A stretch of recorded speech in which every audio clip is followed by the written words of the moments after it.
Mas tem ali de questão histórica entre ambos os países. O Rus de Kiev já salvou o Rus de Moscou, por exemplo, quando você volta lá na história onde antes do Império Russo e tudo mais. Então, é uma história muito mais antiga do que 10, 15, 20 anos agora. Não, perfeito. E a gente tá falando assim, quando a gente mensura Estados Unidos, Rússia e China, a gente tá falando de 3 países que crescem ainda mesmo com toda essa conjuntura econômica. Quando a gente pega o bloco europeu, a gente tá falando já vai fazer mais de anos que a gente tem falado isso, desde o ano passado mesmo, a gente tem falado da estagnação econômica do bloco europeu. Você vê, a Alemanha mesmo, que era o motor de crescimento da Europa, tem passado por maior dificuldade.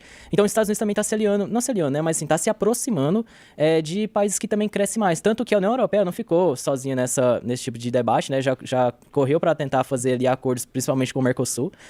Só que hoje o mundo tá mais voltado também pro leste asiático, como também no leste europeu, que tem as maiores taxas de crescimento, né. Agora a gente tem que acompanhar muito essas questões de sanções que os Estados Unidos fez com a Rússia, porque uma das sanções era muito por conta ali da limitação das empresas de energia e gás também, a Gazprom mesmo, que é uma das maiores empresas da Rússia, sofreu muito com embargos também comerciais. A Rússia saiu do maior sistema financeiro que existia, também é o SWIFT, né, que Sim. depois ficou muito famoso, então tem que ver como é que vai ser essa parte também das sanções. E também teve muitos oligarcas russos que também tiveram seus ativos dentro dos Estados Unidos como se fossem embargados, assim, não existia mais os ativos ali dentro dos Estados Unidos, existia o ativo, claro, tangível, mas na sua propriedade não. Então a gente também tem que aguardar como é que vai ser essas sanções, porque o Putin, ele é um líder político estratégico, né? A gente sabe que ele vem da KGB, que era como se fosse ali a parte de inteligência militar também da União Soviética, antiga União Soviética, então ele também não vai conseguir ceder essas negociações apenas tendo a paz também ali na Ucrânia, mas também ganhando poder de barganha em relação a outros acordos também. E um ditador, ele nunca pode dar um passo pra trás. Se você governa algum estado ou uma coisa com mão de ferro,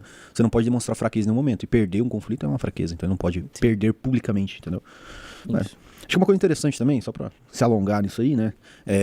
Quando a gente pensa na Europa tentando se fazer um posicionamento unido como bloco econômico, não é porque a Europa quer fazer isso, né? Não é porque a França quer se juntar à Itália, à Alemanha, é porque a Europa precisa. A Europa, ela precisa se locomover frente a essas grandes potências como bloco.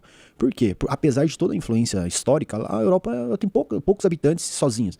A França tem ali 68, a Itália tem 58, o Reino Unido 68, você pega a Alemanha, 84 milhões de habitantes. Então, são países pequenos em quantidade de pessoas, comparado com a China, comparado com os Estados Unidos, comparado com a Rússia. Agora, o bloco econômico e o bloco político e territorial europeu já tem 740 milhões.